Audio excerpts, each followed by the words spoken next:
What's going on, everybody? It's Derek. This is the third episode of 5 rounds with Franco. The last card, my parlay did not hit. I actually went down $42, um, but it happens. And the beauty of this sport is that UFC hosts so many events that we can bounce back fairly quickly, especially during this pandemic where they are one of the only few organizations putting on their sport. So, shout out to the UFC for that. Bellator is actually coming next week. Pettis versus Bandejas. So, looking forward to that as well. Today, we're going to go ahead and go over the main card of the Figueiredo and Benavidez fight, the title fight, excuse me. And, hopefully we can do a lot better than last time, because last time we went 1 for 4. But, let's see. That's the beauty of this. Pantoja versus Askarov. That's the first fight on the card. Askarov is actually from Dagestan, and we see what these Dagestanians do. Habib, Zabit, Islam Makhachev. I mean, these guys are absolute monsters. So all we can expect from Askar is probably around the same skill level. But he is going to have his hands full with number 4, Alexander Pantoja. Pantoja actually went through the tough house.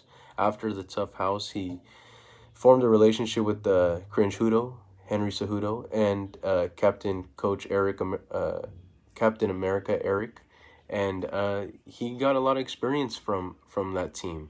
He elevated his game quite a bit. He moved all the way up to number 4 in the rankings, and in the tough house, who knew how bright his future was going to be?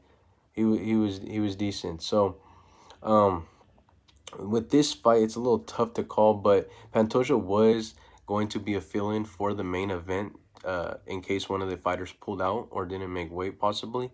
And now that's why he's still on the card. But I think he was training with a little bit more motivation, traveling with a little bit more motivation, having a little bit more of a pep in his step, and I think if he gets a finish early on in this fight, he's gonna go ahead and call out the winner of whoever wins the belt in the main event. He's gonna want.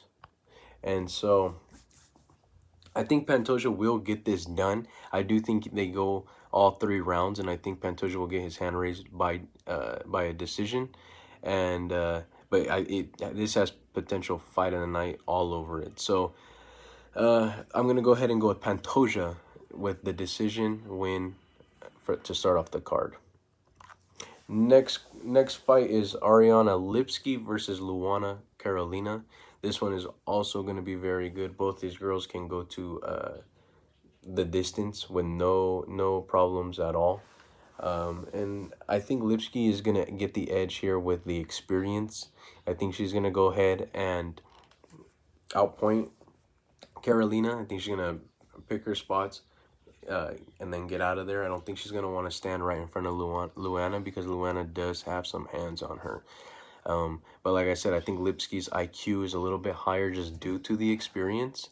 But this is also a very, very good fight, competitive, and very close on the line. So I'm going to go ahead and go with Lipski, win by decision.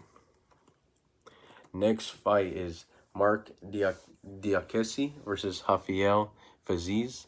And this one, I think whoever gets the finish is going to get a bonus here, because I think somebody's going to go to sleep in this fight. And I think it's going to go ahead and be Mark Diakesi who gets caught. Faziz has had some brawls in the past. He has some heavy ass hands, and like I said, one of these guys is going to get performance of the night, in my opinion. I think that Rafael will get this done.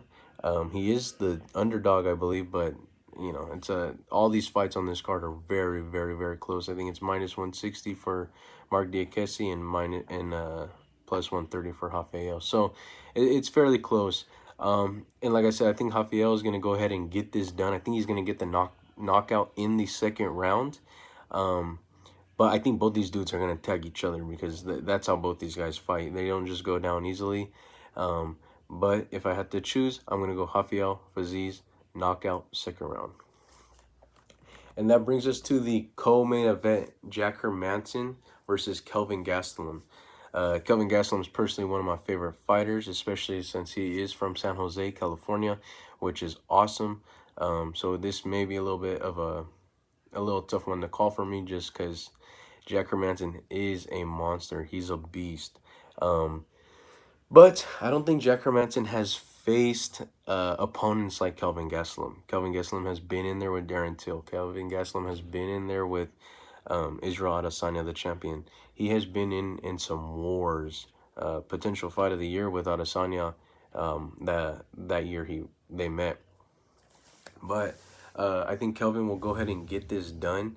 He just has to worry about the ground game too of Hermanson. Hermanson has a sneaky ground game. He's not just a strong dude on the feet. He can get a finish on the ground. And Gastelum is going to have to be aware of that, which I'm sure he is. But I think Gastelum will go ahead and point him out and get the win by decision.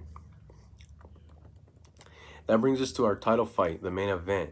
Figueiredo versus Joseph Benavidez. Benavidez has been chasing this belt for so long, my goodness. And I think he's going to continue to have to chase it because I don't think he's going to get the job done tomorrow. I think Figueiredo is going to go ahead and get another KO and knock out Joseph Benavidez in the 4th round.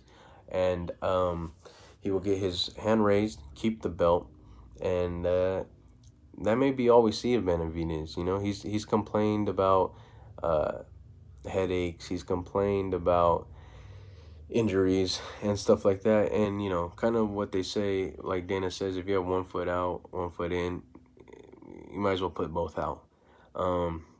So I think Benavidez is going to lose tomorrow. I think Figueiredo is going to get the win by knockout round 4.